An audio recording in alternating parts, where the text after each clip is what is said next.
Hey everybody, I'm back today, and today I'm doing something extra special. For those of you listening in your cars or on audio, I am going to be showing some little doodles that I made, but that's not what makes it special. So by the way, if you want to see all the doodles, just go and take a look at this video on Facebook. And you can find that by just going to facebook.com/GingerZumeda. That's where all my videos are. But the reason that this is special is because a good friend of mine sent me a quick message on Facebook and said, "Hey, Ginger, what's your storytelling structure again? I'm talking to my content team and I need them to understand the story that I want to tell. So can you help me and share that?" And so I am doing this for you. You know who you are. But I want to take everybody through it because it's really, really simple, but it's really important when you are telling a story. So think about stories. I'm going to tell you a little story right now. And here's what you need to know. There are 6 elements of telling a story. Sometimes you'll hear that there's more and sometimes you'll hear that there's less, but I use these 6 and I do a little storyboard. So what I'm going to show you right now is my storyboard that I doodled. Okay, so the number 1, every story starts with a hero, right? There's always a hero of the story. In your case, that is your customer. You have a customer hero or a client hero or a prospect hero, but it's the one that you want eventually to serve. And in exchange for your service and your help, they're going to give you money. This is how business happens, right? So you have a hero. Number 1 is you always have a hero. There's a hero of the story. But what really makes the hero? The hero is made because the hero is on a journey, right? The hero has come to a point in his or her life where they have to cross some sort of precipice to get past a problem, right? In order to continue on with what they're supposed to really be doing. So there's this gap. So number 2 is the hero has a problem. In my little sketch here, you know, the hero has basically come to the end of a precipice, and there's a giant gaping chasm between him and the other side of where he needs to go. And that is the problem. So every hero has a problem. There is something standing between where he or she is right now and where he or she wants to be, right? Desires to be. So they want to get across. Now, here's what's I think really interesting. And this is what your job is to do. The hero has a choice here. The hero can find or search for a way to get across the precipice, right? Or the hero can turn away and not continue on their journey. And here's what's really interesting in terms of customer psychology. If the hero turns away, decides that, no, this chasm is too big to cross, they will feel unfulfilled. There will, this ongoing nagging gap and hole will continue to be there. So usually what happens is, ta-da, a wizard appears. That's going to be you, right? In my company, we call ourselves customer whisperers, right? Or hero whisperers, because what we are trying to do is guide the hero. So what happens is the hero is at the precipice. They don't know how they're going to get across, and the wizard appears. And what the wizard, so number 3 is the wizard. That's you. It's really how you're going to help this person find the way.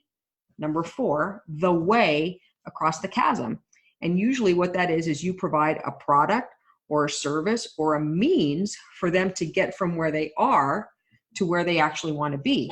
So the bridge that we have here, sorry, my dog is barking, but the bridge that we have here is really the way to get across. It's the way that the wizard is telling the hero, hey, you can actually get where you want to go, but you need to use this bridge. Okay, so the bridge is the 4th element, or the way, I call it. All right, now here's what's really interesting. Even if the hero knows that the bridge is there, they can know the way and still not act. Am I right? I mean, this happens all the time. People know what they need to do to lose weight, but they don't act to do what they need to to lose weight, right? They don't diet or they don't exercise or whatever it is that they want to do, right? So the next thing that has to happen is the wizard needs to call the hero to action. You actually have to let them know this is what you need to do in order to get to the other side. This is the only way that you're actually going to get here. You have to cross the bridge. You can't not act. So you have to call your hero to action. That's the next piece, right? And then the hero gets into action. And then finally, the wizard's job is to help that hero cross over the bridge or use the way that has been provided and help them reach their goal safely. Now, this is a really important piece too, because what you're trying to do is you are guiding that hero, or you're guiding your future customer, your customer hero, across the bridge, letting them know what they need to do as they cross the bridge. And that's the thing that we often call, like, it's guarantees, it's risk reversals, it's other things like that in business. This is where we say, not only do I want to sell you this thing, but this thing is going to help you in this way. I'm going to make sure it helps you. I'm going to provide you support, et cetera, because they want to know you're not just going to throw that bridge out there and walk away, and you haven't really made sure that it's safe enough for them to cross, right? So you got to make them feel safe. So that's really the story structure when you're thinking about your brand, your product or service, and you're telling stories, and you can do it very quickly, but you need to kind of think through these 6 steps, right? You've got your hero. Your hero is confronting a problem that is between where they are and where they want to be. The wizard appears. Oh, I can't believe I did that. The wizard appears. That's you. You are there to provide the way for them to get across and be able to go from where they are to where they want to be. You want to do that. But you can't just provide the way. They can't just like, no, oh, there it is. There's the bridge. You have to call them to action. Tell them this is the way. The only way you're getting here is by using this way. And if you don't, you're gonna, this thing is gonna continue because you will not have been able to proceed on your journey. And then finally, your job is to help them make sure that they get across that bridge, or that they use the way safely, that they get to their goals safely so they can accomplish what they wanted. If you do these things, and if you do this in your marketing, and if you do this in your actual providing of your service, you're going to have very happy customers.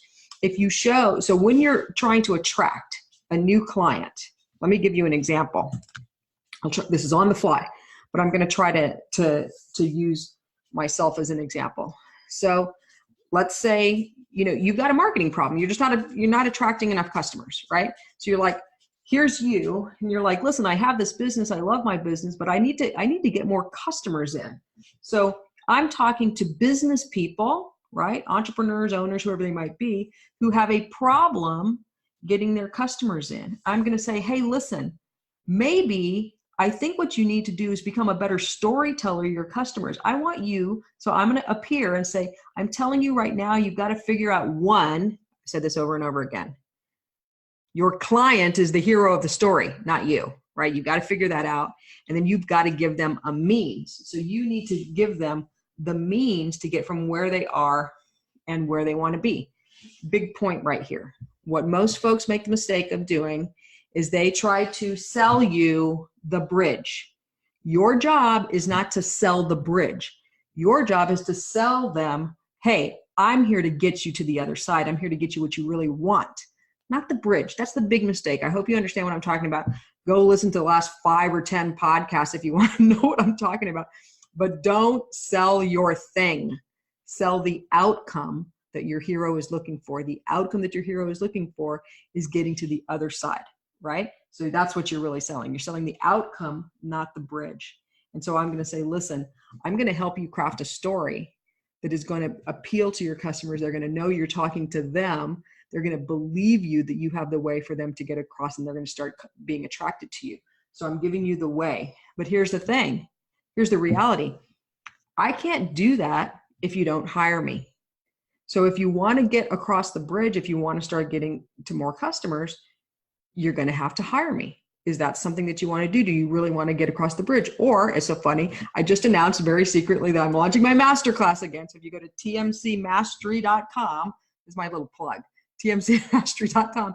You can learn all of this stuff with me. But anyway, so you can't get across the bridge if you don't go to my class, for example, right? And what I'm going to do is if I work with you through my masterclass, I'm going to make sure that I do everything. I give you all the knowledge I have. I give you all the support that you're going to need. You're going to have access to me to help you work on your business primarily. And I'm going to make sure you get to your goal safely. That is storytelling. And that, I hope that helps you. You know who you are. I mean, I hope it helps everybody. But remember those 6 little things. You got a hero. The hero has a problem. The wizard appears to help. You're the wizard. You're the hero whisperer. The wizard provides the way to get across, calls the hero to action, and then make sure that they get across safely. There you go. Storytelling. I hope that was helpful, and I will see you next time.